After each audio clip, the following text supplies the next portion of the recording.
او چې دا مونږ پکې اوسېږو دې ته عالم دنیا وایي او چې کله سړی د قبر نه پاسي عالم الاخرت ورته وایي د برزخ دا ژوند د دنیا او د آخرت په منځ کې چې د برزخ دا ژوند دی نو اکثرو مسلمانانو ته رب العالمین قبر نصیب کی ځکه ورته د قبر زندگی وایي بعضو ته قبر نصیب هم نشي څوک په دریاب کې غرق شي څوک په هوا کې ختم شي څوک حیوانات او درندگانو خوري او اکثریت د انسانانو په دا کنده کې خښ شي او دغې کندې ته قبر ویل کېږي حضرت عبدالله ابن عمر رضی الله عنه فرمایي چې په لاره روان وم یو ځای ته ورسېدم نو یو قبر اوشلید او یو سړی ترې راووته عبدالله ابن عمر د نبی علیہ السلام مبارک صحابي دی او د حضرت عمر زوی دی قبر اوشلید یو سړی ترې راووت غاړه کې زنځیر پروت دی او اور پې بلیږي وی ما سره یو رکوټې غوندې مشکیزه ده هغې کې اوبه دي وی دې سړي ما ته چغې کړه چې د تندې مړ شم لږې اوبه راکړه ویرېدم وی وی چې ده اوبه غوښتې وی دې کې دا ځمکه وشلېده دا دویم قبر او یو بل سړی ترې راووته وی ما ته وی چې ګورې دې سړي له اوبه ورنکې او وی داسې ویرېدم هیبت را باندې راغی چې پروردګاره دا غریب خو په لوی عذاب کې مبتلا دی اور پې بلیږي او واقعي خدای دې مسلمان د تندې د عذاب نه وساتي تند ځان له ګورې عذاب دی حدیث پاک کې راځي چې په جهنم کې کافر پراته وي نو په دې به لوږه راشي تنده به پرې راشي او هغه لوږه تنده به د جهنم د هغې عذاب سره برابروي وی ما ته هغه دویم سړی وي چې پام کوه ده له اوبه ورنکې دا کافر دی او بیا هغه دویم قبر والا هغه زنځیر ونیوه او ریخ که ځان پسې په خپل هم په قبر ورننوت او دا بل هم په قبر کې دننه کو هیبت مې ولید حیران شو وی څه مخکې لاړم یو بوډی و د هغې د کور خوا کې دا مقبره ده یو بل قبر اوشلېده نه یو بل قبر و د هغې نه مې اواز واورېده هغه قبر والا دننه چغه وی البول مالبول او الشن مشن وی دا اوازونه زه اورم د دې قبر نه د هغه بوډی نه مې تپوس وکړه چې دا څنګه د دې ځمکې له دې قبر نه اواز راځي دا څه شی دی وی بوډی ما ته وی چې دا زما خاوند دی دغه قبر کې خښ دی وی ما ورته وی چې دا چغې دي څنګه وباسي وی ما ته هغه بوډی وی چې دا زما خاوند دی مسلمان مړ دی او عذاب د قبر شروع دی نو کله د ده د قبر هغه عذاب هغه غرض او غروز مونږ هم اورو وی مې چې دی چې دا چغې وي البول مالبول د دې څه مطلب وی ده به د متیازو نه ځان نه ساته بول په عربۍ کې متیازو ته وایي چغې وي البول مالبول بول څه دی بول څه شی دی چې زه د بولو د لاسه په عذاب کې پروت یم ما مخکې جمعه درته ویلي که ستاسو یادي ما وی د عذاب قبر یو سبب دا دی چې سړی د بولو نه ځان نه ساتي یاده را خبره پوره تقریر مې کړی و ده به د بولو نه ځان نه ساته او اکثر به او دسماتې به یې وکړه او څه متیازې به یې په وجود پرېوتې او څه متیازې به یې په جامه پرېوتې او هغه بولو کې به یې پرتوغا خوتړ او ګرځېده به وی ما به ورته ډېر زیات نصیحت کو ما به وی کمبخته د بولو نه ځان ساته دا څه کې او دسو چوه جامې پاکې ساته وجود د بولو نه پاک ساته خو ده زما خبره نه منله او ورونو یاد وساتئ دا بوډی وی ما ورته چې سړیه د بولو نه ګورې ګډه چیلې هم ځان ساتي ګډه چې کله متیازې کوي نو خپې ارتي کې او ځمکې ته ښکته شي چیلې چې کله متیازې کوي نو خپې ارتي کې او ځمکې ته ښکته شي او ما ورته وی چې سړیه سپیم د بولو نه ځان ساتي داسې متیازې نه کوي خپه اوچته کې دیوال ته نو دیوال باندې متیازې کې خو ځان ته ساتي د دنیا حیوانات چې څومره دي تر خره پورې دی چې متیازې کوي نو خپې به کولو کی نو هغه څیز چې حیوانات او درندگان او سپي ته ځان ساتي سپیره ته ځان ولې نه ساتي او نبی علیہ السلام مبارک فرمایي چې د قبر د عذاب یو ذریعه دا د بولو نه ځان نه ساتل دي چې سړی د متیازو نه ځان نه ساتي نو دې ځکه وایي چې البول ملبول بول څه شی دی دا خو ډېر معمولي څیز و ما ته ځان نه ساته او اوس د دغې بولو د لاسه زه په عذاب کې پروت یم او دویم چې ما وی چې دی چې وی الشنو مشنو شن په عربی کې مشک ته وی دا مشک له سرمنې یو شی وي د سرمنې نه یې جوړ کړي په هغې کې اوبه اچولي پخوا کوم خیال و دې مشکیانو به په هغه مشکونو باندې په دې بازارونو کې اوبه اچولي اوس ختم شو نو دې مشکونو کې به د عربو د اوښانو د سرمنو نه به مشکونه جوړوله اوبه به یې پکې ساتلې نو دی وی الشن مشک دی مشن دا څه شی دی وی مې چې دا ولې وی وی دا یو سړی و تږی و زما د خاوند له راغې او د ده نه اوبه وغوښتې خاوند مې وله اوبه ورنه کړې او ده وی چې د تندې مرم ګورې اوبه راکړه وی داسې یو مشک ویزاندو وی زما خاوند ورته وخندل چې ورشه هغه مشکې اوبه دي هغې نه وڅښه تش و تش پکې اوبه نه وې دې سړي پورې ټوقې وکړې وی غریب د تندې نه په ډغرو ډغرو په تندکونو هغه مشک له ځان ور ورسو او چې د مشک خولې کوله وکړه نو ساس کې اوبه هم پکې نه وې بېهوشه را پرېوته هغه سړی مړ شو وی دا دې چې چغې وایي الشنو مشن مشک څه شی دی ګوره معمولي څیز دی معمولي غوندې اوبه پکې دي ما د انسان نه منې کړې او هغه انسان د تندې د لاسه مړ شو اوس په عذاب کې مبتلا یم علما د دې نه معلوموي عبدالله ابن عمر فرمایي چې دا خبرې مې واورېدې وی رالم رسول الله صلی الله علیه وسلم ته مې الوې دا الله رسوله دقسې خدای پاک دا ګوره صحابو ته به الله ښودنې کولې دا څیزونه مې ولیدل وی نبی علیه السلام مبارک وفرمیل چې واقعي څوک د بولو نه ځان نه ساتي نو ده ته به الله په قبر کې عذاب ورکوي او چې څوک مسلمان ته ضرر رسوي د دې سبدام سبب د عذاب قبر دی ده ته به الله په قبر کې عذاب ورکوي او ما ته وی چې ای عبدالله ابن عمر ما رأیت منظرا قط یو منظر مې نه دی لیدلی حالانکه حضور پاک جنتونه دوزخونه هر څه لیدلی دي یو منظر مې هیبتناک د قبر نه علاوه بل نه دی لیدلی قبر عذاب ما ته الله ښودلی دی د قبر نه خطرناک او هیبتناک څیز بل نشته دی حضرت عثمان ابن عفان رضی الله عنه چې د حضور پاک دریم خلیفه دی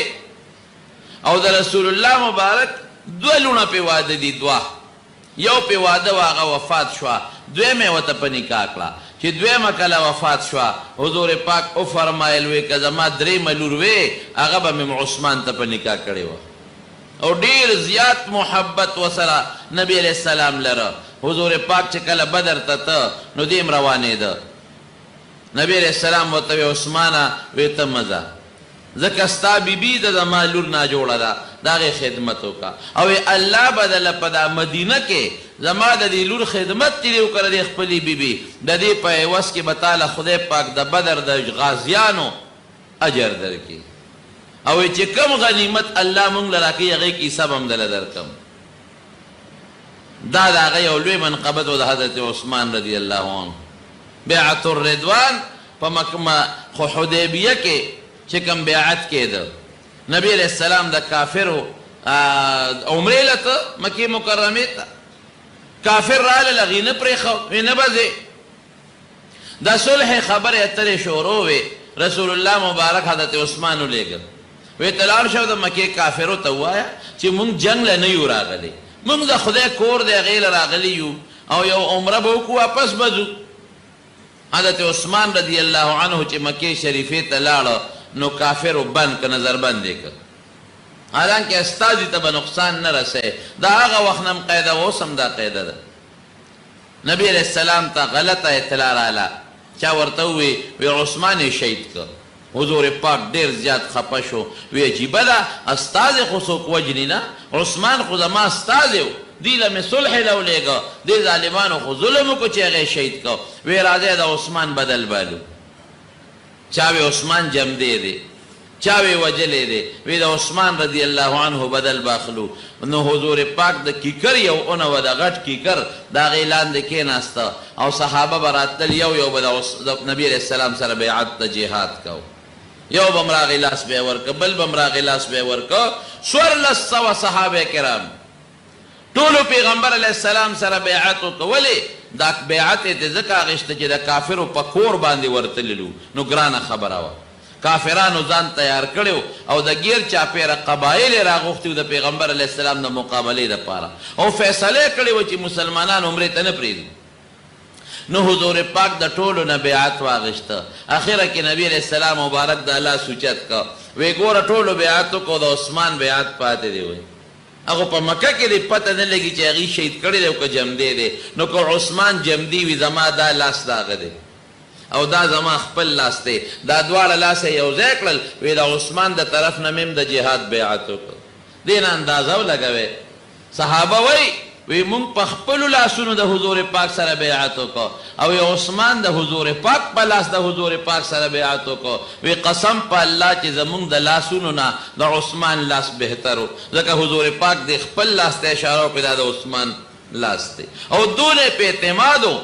چې نشته خو د هغه طرف نه بیعت کوم او چې بیعت د هغه طرف نه مو که څنګه چې تاسو نه تښتئ بیعت هم وکړو جنګ کې دی به هم نه تښتي احد غر باندې حضور پاک مبارک یو ځل ولاړو د احد دا غر اجلقې زلزله پې راله یو ورسره حضرت ابوبکر دی یو ورسره حضرت عمر دی یو ورسره حضرت عثمان دی نبی علیه السلام هغې غر له دا پونده مبارکه راوبروله اسکن احد ای احد په قلار شه دا څه کې تا ته پته ده چې په تا څوک ولاړ دي انما علیک نبی یو خو در باندې پیغمبر ولاړ دی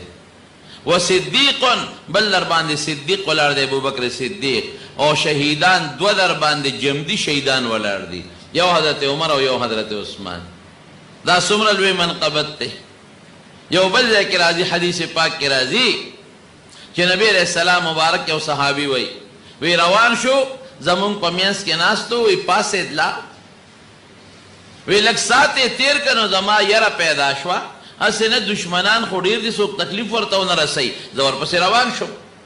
مشکات شریف کې د معجزاتو په باب کې لیکلی شوي دي چې صحابه به د پیغمبر علیه السلام لار معلوموله چې په دې لاره تللی دی او دا به یې د څه نه معلوموله دا د هغې د خولې د خوشبویۍ نه به یې معلوموله د خولې نه به یې خوشبویي تلله نو چې په کومه لار به رسول الله مبارک تللی نو په هغه لار به یو مخصوص خوشبویي پرېښې وه په هغه لار د هغې د خولې نه نو نږدې صحابه به پوهېدل چې دا خو د حضور پاک د خولې خوشبویي ده په دې لاره تللی دی نو ځان به یې ورپسې رسو دا صحابي وی ورلم د حضور پاک یو باغ ته ننوتی و د قبا سره خوا کې یو باغ دی هلته ننوتی و وی زه ورلم وی زه د باغ دروازه کې ودرېدم وی ما وی چې زه به نن د حضور پاک څوکیدار یم دروانچي به یم دننه ناست یم دروازه وډبېده ورلم څوک یې وی ما ته وی چې ابوبکر یم ګوره هغه هم د هغه خولې په خوشبویۍ راغی وی ما ورته وی چې په قلار ودرېږه اجازت دله غواړم وی ما رسول الله مبارک ته وی د الله رسول ابوبکر راغلی دی اجازت غواړي وی اجازت هم ورکه او د جنت زیری م وله ورکه اجازت مې ورکه او د جنت زیری مې ورکه وی راننوت نو د کوي دا غاړه داسې کټ شوې وه هغه کټ غاړه وه حضور پاک په هغې کې ناست و ګرمي ده نو خپې مبارکې په هغه کوي کې یې ویځاندې کړي دي وی ابوبکر راغی خوا کې ورسره ښي طرف ته کېناست او هغه هم خپې په کوي کې یې ویځاندې کړې وی لږ ساعت پس بیا ور وټکېده وی مې څوک یې وی عمر یم ګوره هغه هم په دغه خوشبویۍ پسې راغی وی مې صبر وکړه اجازت دله غواړم ورلم حضور پاک ته مې وی الله رسول عمر دی اجازت غواړي وی ښه اجازت هم ورکه او د جنت زیری م وله ورکه وی هغه راغی او د نبی علیه السلام نه ګس طرف ته کېناسته او هغه هم پنسي اوچتې کړې او خپې یې په هغه کوي کې ورښکته کړې وی بیا ور وډبېده ورلم څوک یې وی عثمان یم وی ما وی صبر وکړه اجازت دله غواړم رسول الله مبارک ته مې عرض وکړه د الله رسول عثمان راغلی دی اجازت غواړي وی ښه اجازت هم ورکه د جنت زیری م ورکه او د شهادت زیری م وله ورکه خو سره د لوی تکلیف نه ګوره شهادت به ورته رسیږي او لوی تکلیف آزمایش به م ورسره وی زه ورغلم وی ما وی چې نبی علیه السلام مبارک تعالی زیری م درکوي د جنت او د شهادت زیرم درکوي خو سره د تکلیف نه وی الله المستعان وی په دغه تکلیف کې به د الله نه امداد غواړم وی هغه کومه کټ غاړه چې وه هغې کې دي درې واړه کېناستل نبی علیه السلام مبارک او حضرت ابوبکر او حضرت عمر نور ځای پکې نو حضرت عثمان ورته مخامخ د کوي په دې غاړه کېناست د حدیث دا راوي وی ما ردې یو تعبیر وویسته وی ماوی چې نبی علیه السلام او ابوبکر او عمر به درې واړه په یو ځای کې ښخېږي ځکه یو کنده کې درې واړه د کوي په غاړه کېناستل او عمر او حضرت عثمان چې دی دی ورته مخامخ کېناسته نو معلومیږي دا چې دی به ورته مخامخ د بقي په مقبره کې ښخېږي واقعي همغسې وشوه دا د عثمان لوی منقبت یو موقع کې حضور پاک مبارک ناست دی حضرت عثمان ابو بکر راغی ادوی هغسې ډډه والې ده او د خپې مبارکې لاندې ښکاره دي بیا حضرت عمر راغی حضور پاک مبارک هغسې ډډه والې وه او لاندې خپې ښکاره دي دې کې حضرت عثمان رضی الله عنه راغی چې راغی نبی علیه السلام زر کېناست ډډه یې ختمه کړه رانیغ شو او خپې مبارک یې پټې کړې حضرت عمر خو لږ جذباتي و وی د الله رسول ابو بکر راغی زر عالم او تاسو ډډه والې وه او کېنناستی او خپې م پټې نه کړې او چې عثمان راغی نو کېناستی او خپې م پټې کړې څه چل دی وی عمره وی د هغه چا نه ولې حیا ونه کړم چې د اسمان فرشتې م ترې حیا کوي د تبوک غذا وه سامان کم او جنگ خطرناک و د ډېر لوی بادشاه سره جنگ و او ډېر لوی سفر م او ګرمي م وه حضور پاک د هغې دپاره صحابو نه مدد غوښته چې دې کې مدد وکړي حضرت عثمان رضی الله عنه لاړ د نیم لښکر مکمل انتظام یې وکړ بلا اسونه اوښان او نقد پیسې او سره د کتو او سره د پړو او داسې پیسې راوړې لاس کې مخکې وغورځولې رسول الله مبارک وی نن نه پس عثمان چې څه کوي نو کوي دی دته به څه نقصان نه رسېږي څه چې خوښی کوي دی بس دته به ضرر نه رسوي ما ضر عثمان ما عمل بعد هذا نن ورځ نه پس چې عثمان څه کوي نو کوي دی نقصان به ورته نه رسېږي او حقیقت جناب دې غریب سره ډېر انتهایی ظلم باغیانو بیا کړی دی باغیانو ورپسې خلک راوچت کړی لس نیم کاله تقریبا بادشاهي یې کړې ده خلافت یې کړی او داسې معمولي ټکي رانیولې او دا چل یې کړی دی کړي خلک یې ورپسې راوچت کړل او د کور نه ګیر چاپېره محاصره وکړه دی ورته راوچت شو په دیوال د پاسه راوچت شو وی خلک یې ورته پوښتنه کو وی تاسو ته پته ده چې د پیغمبر علیه السلام جومات تنګ و ځمکه تنګه شوه نو زه عثمان ما په خپل ذاتي پیسو جومات له ځمکه واخېسته او جومات مې کوله وکړ وی یو بلکل دا منو وی ښه وی دا منه چې په مدینه منوره کې رسول الله مبارک هجرت وکړه نو خوږې اوبه نه وې د یهودي کوي هغه نه به مونږ اوبه راوړې نو کله به یې راکولې او کله نه نو حضور پاک وفرمایل وی څوک به دا کوي والي مسلمان ته به یې وقف کي الله به ردې بدل په جنت کې وله کوي ورکي وی هغه کوي ما واغېسته او ما مسلمان ته وقف که وی او دا منو وی ښه چې کوم جومات له ځمکه ما اخېستې ده نن تاسو هغه جومات کې ما مانځه ته نه پرېږدئ او کوم کوي چې د نبي علیه السلام او صحابو دپاره ما واغېسته نو ظالمانو نن د هغه کویو بم نه راکوئ ترخې وبس کم چا ورته وی بس ته استعفا ورکړه د خلافت نه وی ما ته خپل پیغمبر خپل محبوب یو وصیت کړی دی هغه نه ابه پوره کوم ایا راته ویلو چې طالب الله یو کمیس ترکوي او که اده نه خلک وباسي نو ګورې په خپله به یې نه وباسئ د قرآن شریف د پاسه د قرآن شریف تلاوت یې کو لګیا دی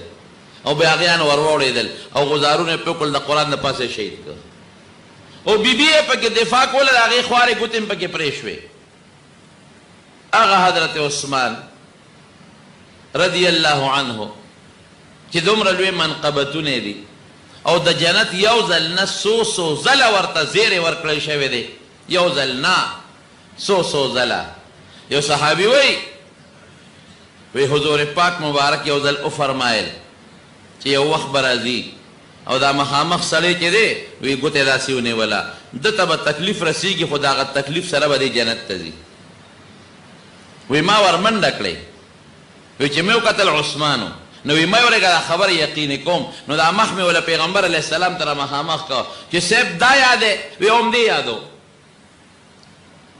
هغه عثمان رضی الله عنه چې به قبر ته کېناسته او به ژړل دومره به وژړل چې ږیره به په اوښکو لمده شوه قبر ته به کېناست زمونږ به څه حال دومره به وژړل چې ږیره به په اوښکو لمده شوه چا ترې تپوس وکړو تذکر الجنة والنار فلا تبکي د جنت او د دوزخ ذکر کیږي نه جاړې او چې قبر ته کېنې نو جاړې او ورته څه وایي وی ما د خپل محبوب پیغمبر نه اورېدلی دي چې قبر د جنت د آخرت د منزلونو نه لومبې منزل دی که چرته د انسان دپاره دا قبر ښه شو وروستو به د دې نه ښي او که دا وله خطرناک شو او دا ورله سخت شو وروستو به د دې نه هم سختي بیا چې قبر ته کښېنم او تیارې ته وګورم او ځان لوالي ته وګورم واقعي توره تیاره ده د مارونو رسول الله صلی الله علیه وسلم فرمائی حدیث تے کہ دا قبر روزانہ آواز کئی اے انسانا تے آواز نوری خو دا مولا پا جبه دا اوری دا پیغمبر پا جبه دا ترہ رسیگی اے انسانا دا تیارے کوٹے مگوری چر عزیزان سر دا ایمان رانا براوڑے نا پاکی بجلیشتا نا ورکے براڈشتا چی دان تاو لگے او نه درته جرنیټر شته چې په قبر کې ولګي او تا ته رڼا شي تکه توره تیاره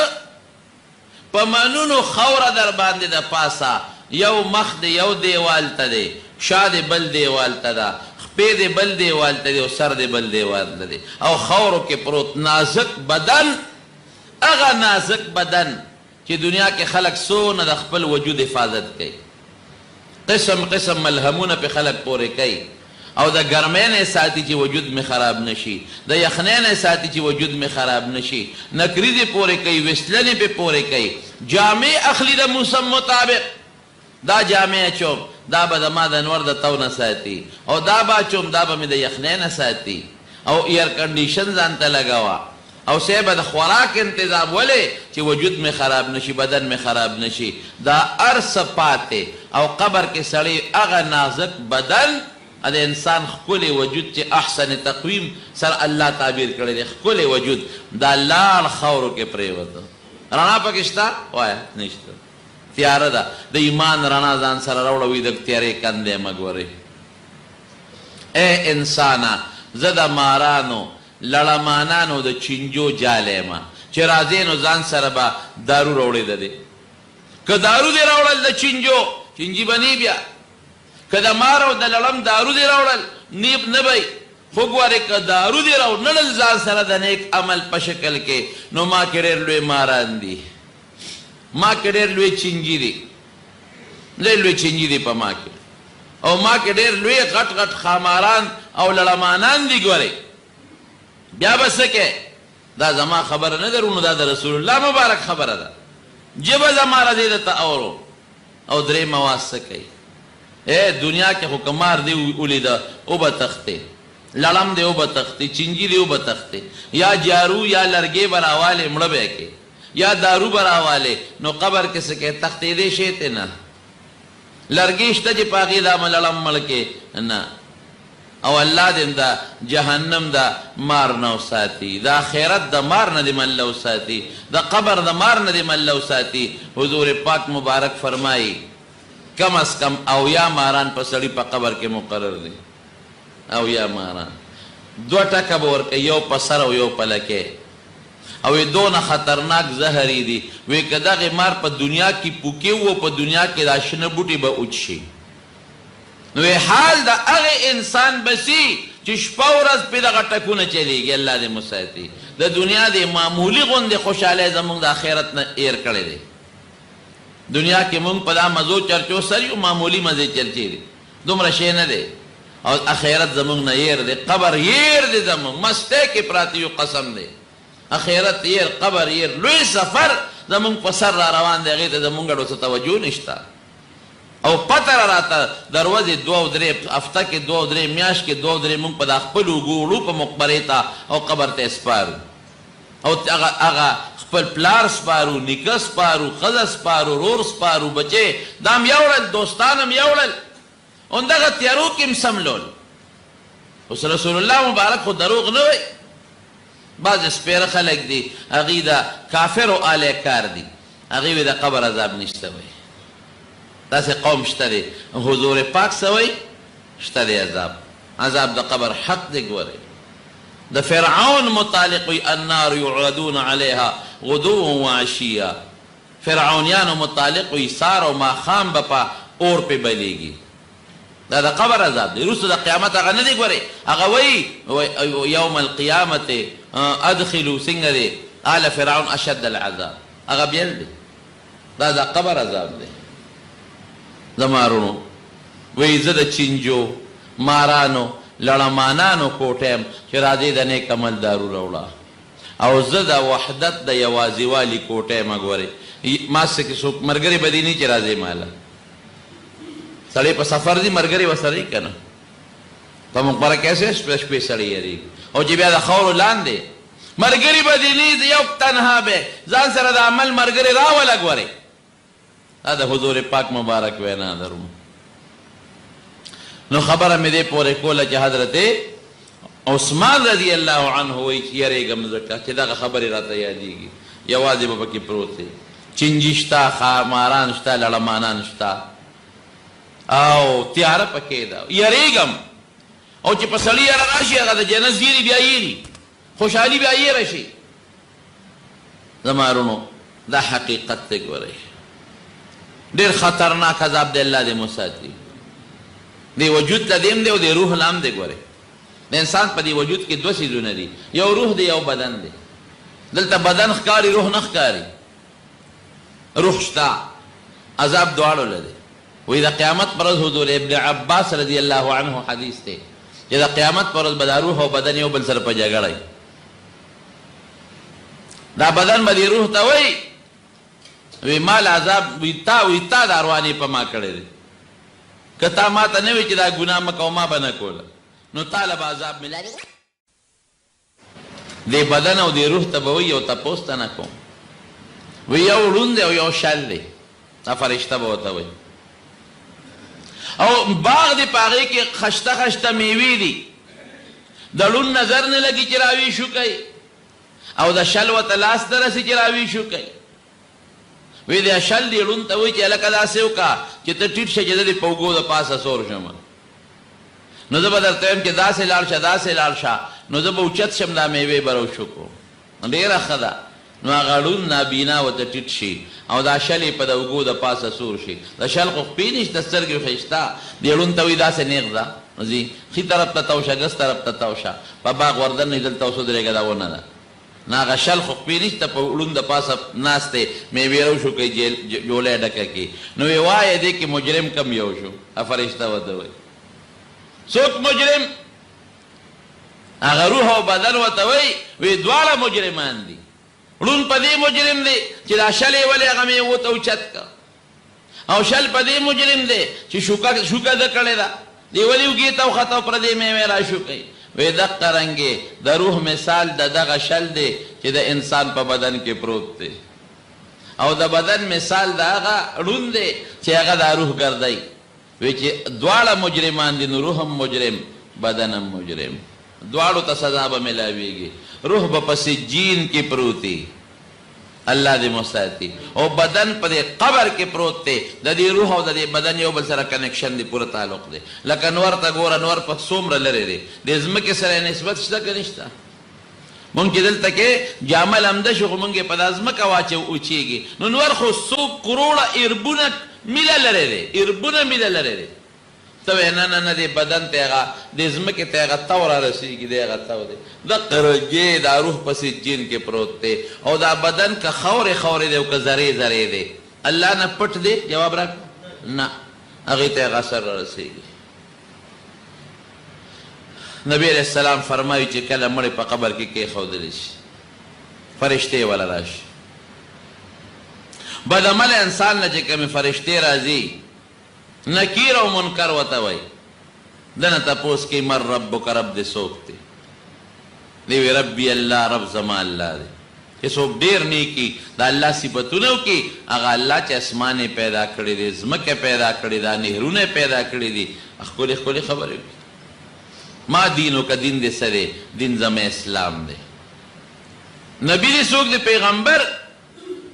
پیغمبر میں محمد مصطفیٰ صلی اللہ علیہ وسلم دی او بعض علماء وی چې دا حجاب دا پردې به لرې شي او دی به په قبر کې نبی علیہ السلام وویني تپوس به تې وکړي دا څوک دی نو د مسلمانانو خو د علماو نه اورېدلي دي که نه وی دا چې دا تپوس چې چا کېږي به پیغمبر وی دا زموږ پیغمبر دی جاءنا بالبینات مونږ ته ډېر ښکلې ښکلې واضحه احکامات راوړي دي خشته معجزو سره راغلي دي فتبع مونږ اتباع کړې ده مونږ ته نیغه لار ښودلې ده بیبي رابعه بصریه ډېره نیکه بیبي تېره شوې ده ډېره زیاته نیکه بیبي وایي چې هغه څنګه مړه شوه او په قبر کې کېښودلې شوه چا په خوب کې ولیده وی سوال جواب دی څنګه و وی فرشتې راغلې وی ما ته وی چې رب دې څوک دی وی ما ورته وی فرشتو ته چې د کوم ځای نه راغلی وی هغې راته وی د اسمان نه راغلی وی ما ورته وی چې ستاسو رب یاد دی که هیر دی وی چې نه زموږ رب خو یاد دی وی ما وی چې ښه تاسو هغه اسمان نه راغلی چې څومره لرې دی او ستاسو نه خپل رب هیر نه دی نو زه خو د یو نیم ګز خاورې لاندې رالم ما نه به څنګه هیر شي یو نیم ګز لاندې رالم ځمکې نه تاسو دونه لرې اسمان نه راځئ تاسو نه هیر نه دی او یو نیم ګز فاصله کې به ما نه رب هیر شي ما د خپل رب یاد دی حضرت عمر فاروق رضی اللہ عنہ د حضور پاک نه تپوس وکړو وی دا تپوسونه کې د انسان نه په قبر کې کېږي وی عقل به په ځای وی یو وی حس به په ځای وي حواس سترګې غوږونه او پوزه دا برابري وی بالکل برابر وي لیونی خو به نی سړی که نه وی نه وی بس بیا پروا نشته انشاءالله چې عقل په ځای دی او وجود غوږونه برابر دي نو موږ نه به خپل رب نه هېرېږي موږ نه به خپل پیغمبر نه هېرېږي او موږ نه به د خپل دین نوم نه هېرېږي ټیک ته که نه چې څوک رب یادوي په دنیا کې الله د الله نه غیرتي ذات نشته د خدای نوم به ته هلته نه هېرېږي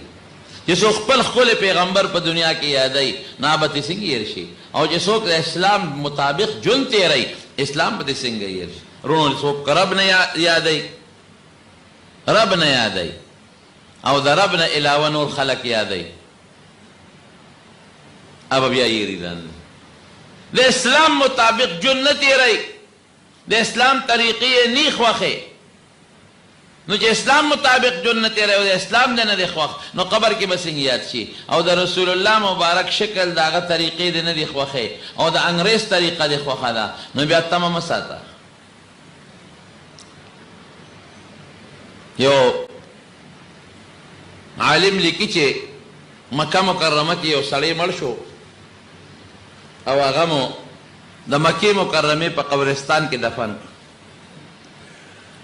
جنت البقیع کې د مکې مکرمې قبرستان پاخه قبرونه دي هغې کې دا مړي ښخی نو هغې په خپل تاریخ لیکلی چې دی کې په پلان کې تاریخ مړی ښخ که داسې د مدینې شریفې مقبرم ده خو ډېر زیات مړي که نه په سوونو جنازې کېږي دونه به کم ځای ځایوي نو هغه څه موده پس چې هغې ته پته ولګي چې دا مړي به اوس خورې شوي پکې نور ښخوي نور ښخوي اسپړي پکې نور ښخوي دا د مدینې منورې قبرستان هم دی د مکې مکرمې قبرستان هم دغسې دی یو مسلمان مړ شوی وی موږ د مکې مکرمې په قبرستان کې ښخ کړو وی چې ښخ هم که نو څه موده پس بیا ډېره موده پس بل مړی ښخاو قبر کې نو خو تا ورته وي چې څه موده پس پکې بل ښخوي چې بل یې ښخوی کې ښځه پرته وه هغې قبر کې د هغه سړي په ځای باندې ښځه پرته وه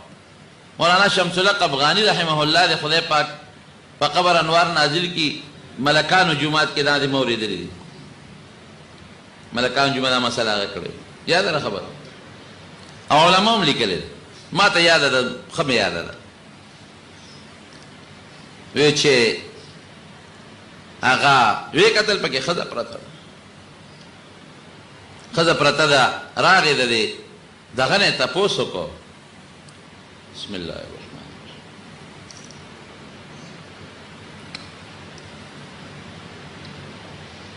الحمدلله ښځه پرته ده وی د حج سیزن دی چې کم کسان هلته کې اوسم چې مقبرې ته ما په خپله لیدلي دي نو ځکه درته وایم چې مقبرې ته دننه خو هغې په مخصوص وخت کې خلک پرېږدي سهار کې دروازه کولو کې نو خلک ورځي د مکې مکرمې او د مدینې منورې مقبرې ته او مازدیګر پرېږدي بل وخت نه پرېږدي خو چې کوم وخت کې مړي وړي که نه او جنازې سره روان شو نو بیا هر څوک پرېږدي نو مې را تماشه کړی ځکه درته وایم وایي چې موږ دا قبر کې دا مړي ښخو نو یو سړی داسې و چې هغه وکتل هغه ښځه وپېژنده وایي دا ښځه خو انګریزه ده دلته څه کوي د مکې مکرمې په دا مقبره کې خو انګریزه ده ته خو زه پېژنم د فرانس انګریزه ده هغه سړی د فرانس و ده خو زه پېژنم عجیبه خبره ده دا خو د فرانس زموږ ګاونډی د انګریزه ده ته دلته دې قبر کې څه کوي او دې وی چې هغه موږ پکې کوم مسلمان ښخ کړي دي انشته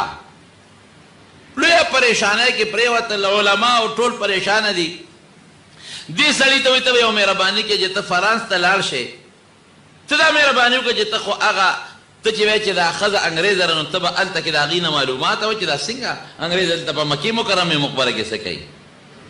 او دویم به دا وکړي چې قبر به ګورې هلته څوک دې نه پرې یوازې پرېږده پته هسې نه دا دلته راغلی دا سړی هلته نه تللی دا سړی چې څنګه لاړه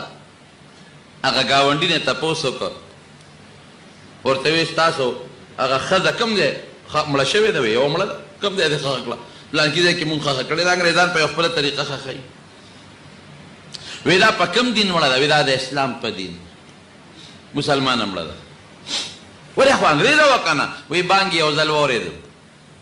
ملا جومات کې لګیا دی الله اکبر وایي بانګ وایي چې بانګ یې واورېده چا نه تپوس وکړه چې دا ملا صاحب څه وایي وایي دی وایي چې الله اکبر الله لوی دی الله اکبر الله لوی دی یاره واقعي الله دا دومره کائنات چې پیدا کړي دي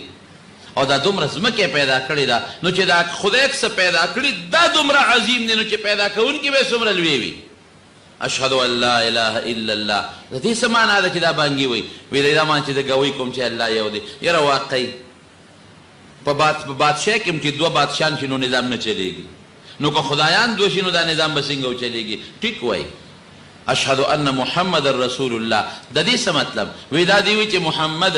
صلی الله علیه وسلم د خدای رسول دی وی رښتیا خبره ده دا خدا چې مونږ ته د هر چا یو استازي وي چې خلکو ته یې لیږي نو څه بده نه ده که د هغه یو استازي مونږ ته رالیږلي د هغې بانک په وجه هغې ښځې کلمه وي مسلمانه شو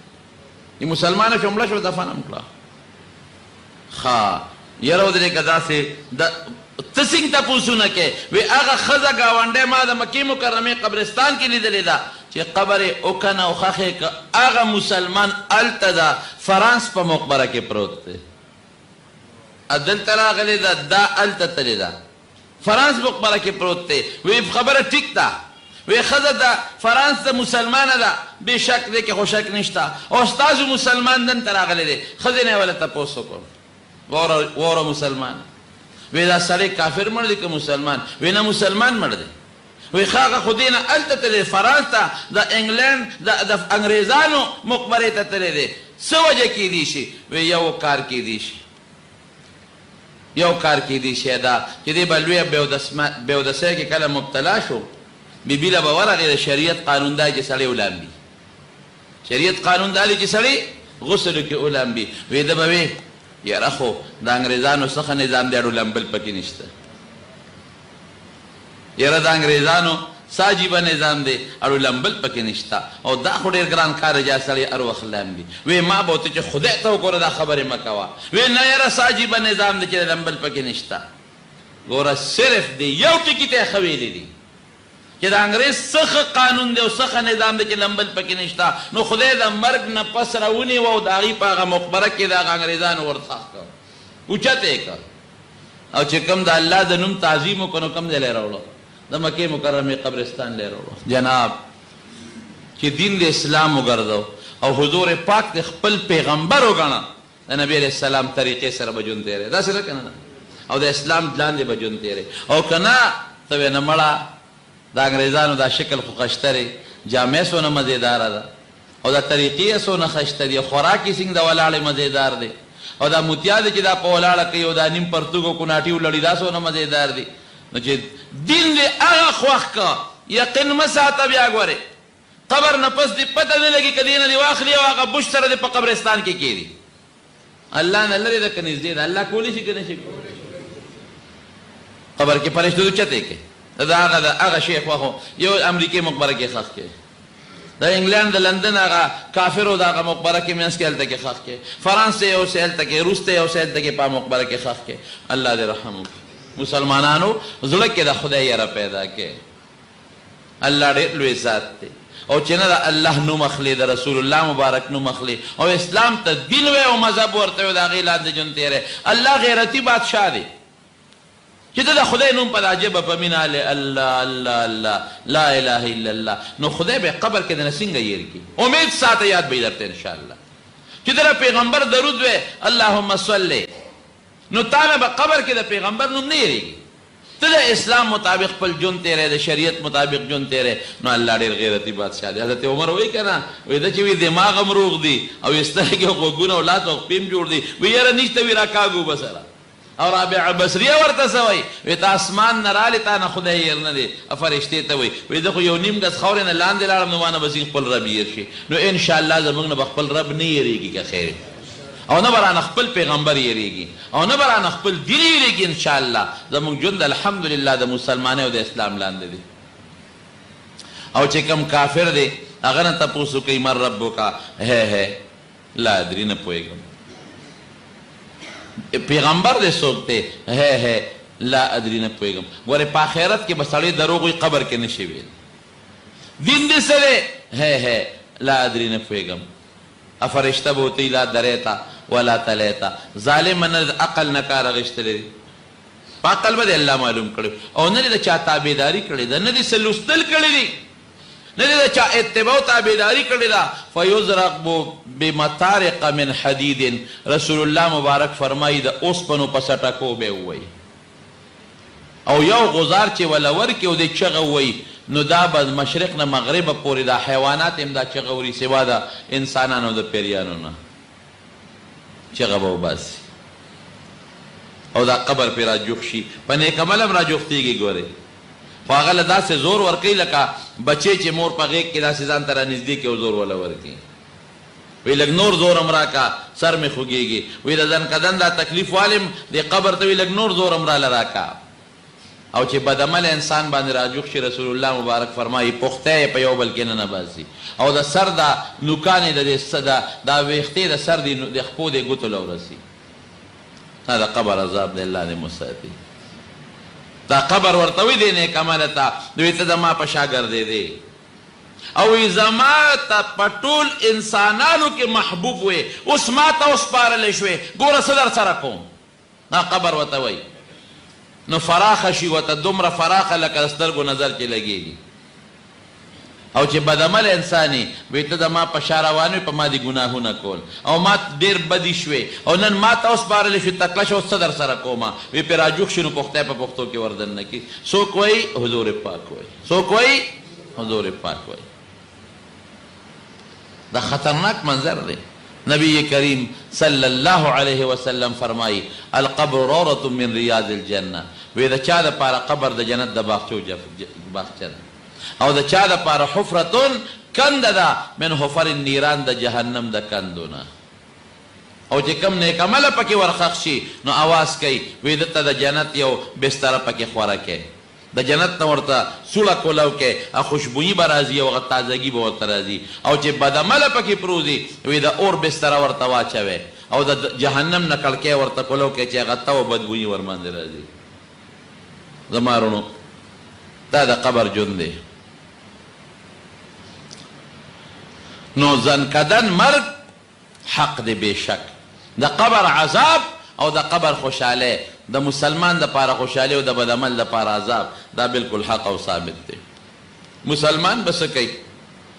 مسلمان بدعمل زر قبر ته وړي، اشاره بنا د شریعت حکم ګورې دا دی. حضور پاک فرمایي وی چې سړی مړ شو زر یې وړی، وی که بدعمله دی نو زر یې یو څه چې خلاص شي دی، زر یې یو څه چې خلاص شي، او که نیک عمله دی نو جنت ته ځي، زر یې وله ور ورسوه، زر به ښه. زمونږ خلک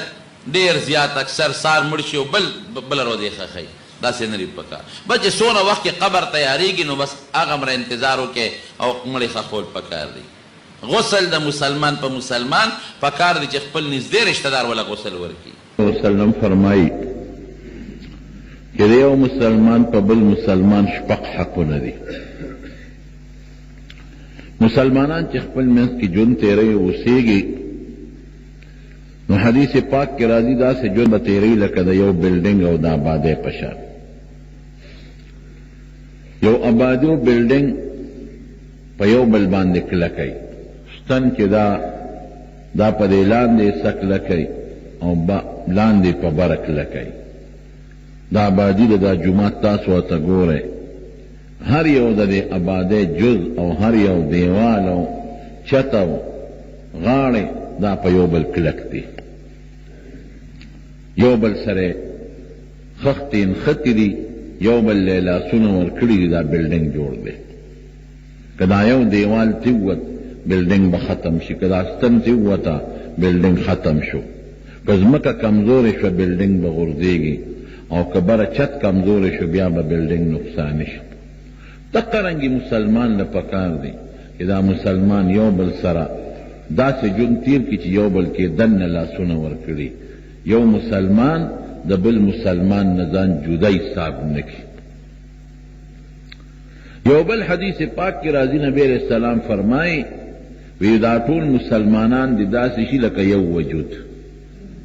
د یو وجود یو ګوته چې خوږېږي ټول ورسره دردېږي، که په غاښ درد شي ټول وجود دردېږي،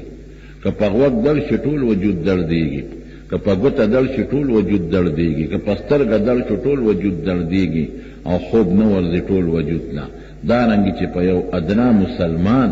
د دنیا په یو ګوټ کې تکلیف راشي پکار دی چې ټول پې دردېږي.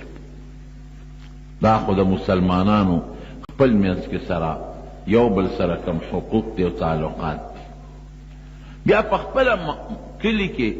او په خپله محله کې په یو بل یو څو حقونه دي. نو ما چې کوم حدیث درته ولوست دې کې د یو شپږو حقونو ذکر کړی دی. دا نه چې ګنې دا شپږ حق دی او نور شته دی، نه، دا شپږ هغه حقونه دي چې دا لوی حقونه دي او زمونږ د معاشرې سره ډېر نږدې تعلق دی. او که په دې شپږو حقونو مسلمان عمل وکړي نو معاشره به ډېره خشته شي، ښکلې شي او ورورولي به پکې جوړه شي. نو نبی علیہ السلام فرمایي للمسلم علی المسلم 6 حقوق، د مسلمان په مسلمان شپږ حق دي، هر مسلمان په بل، که خپلې دی او که پردی دی، که رشتہ دار دی او که دوست دی، خو د مسلمان په مسلمان شپږ حقونه دي. لومبی حق څه دی؟ یسلم علیه اذا لقیه، چې کله دی ورسره ملاو شي نو سلام به پرې واچي، یو بل ته به ووایي السلام علیکم، ابه جواب ورکي وعلیکم السلام. دا لومبی حق شو. لومبی سلام اچول چا دی؟ لومبی سلام حضرت آدم علیہ السلام واچو، چې کله آدم علیہ السلام خدای پاک په جنت کې پیدا کړ نو د فرشتو یو ډله وه، نبی الله ورته فرمایل وی ورشه په دغې ډلې سلام واچوه. وی الله څنګه سلام پې واچو؟ وی داسې وایه چې السلام علیکم ورحمت الله، وکې ده چې هغې څه جواب درکوي. نو حضرت آدم علیہ السلام لا او د هغې فرشتو په ټولګي سلام واچو، وی السلام علیکم ورحمت الله. فرشتو ورته وی وعلیکم السلام ورحمت الله وبرکاته. نو الله آدم علیہ السلام ته اعلان وکړو وی دا ستا او ستا د بچو یو بل سره ستړي مشي دي، یو بل سره چې بېلاوېږې داسې به وایم زه یو بل سره دا ستړي مشي کوئ. نو لومبې سلام آدم علیه السلام واچو په فرشتو او فرشتو جواب ورکو او زمونږ دپاره دا ستړي مشي شو چې دنیا ته آدم علیه السلام راغی نو بچو به هم دقه چل کو السلام علیکم ورحمت الله، بل موی وعلیکم السلام ورحمت الله. دا زمونږ آداب دي د یو بل د ملاقات او د مسلمان په مسلمان د سلام دا حق ده. معنی څه ده؟ انګریزان وی ګډ مارننګ ګډ ایوننګ، سار د خشه او بیګا د خشه، سار د خده او بیګا د خده، هغې دا الفاظ وی. مونږ لګوره سلام داسې عجیبه دی، السلام درې معنی دی. علماء ته نور هم لیکلي دي خو دا درې غټې مشهورې معنی دي. یا خود السلام د خدای نوم دی. قرآن شریف کې الله فرمایي السلام المؤمن المهيمن العزيز الجبار المتكبر. نو سلام د خدای نوم دی. نو السلام علیکم السلام معکم، خدای دې تا سره مدد وکړي، الله دې ملګری شه. څومره ښکلې معنا لري السلام علیکم. دا طالبان پوهېږي یو حرف جر د بل په معنا مستعملېږي. السلام علیکم، الله دې در سره وي، الله دې مدد وکړه، الله دې مل شه. بله معنی څه ده؟ سلام په معنا د سلامتیا دی. سلامت الله علیک، خدای دې سالم وساته، الله دې حفاظت وکړه.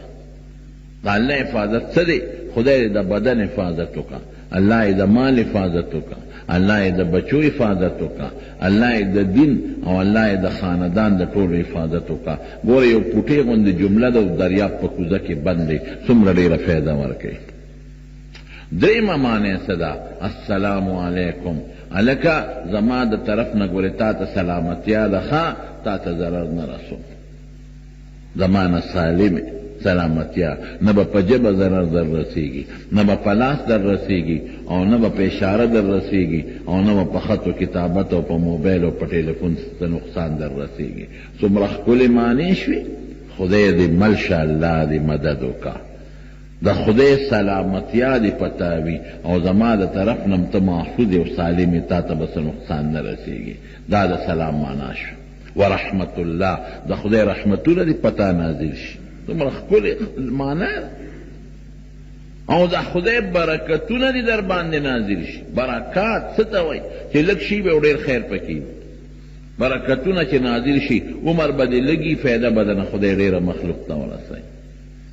مال به دې لږ خیرات شي، ثواب به ډېر،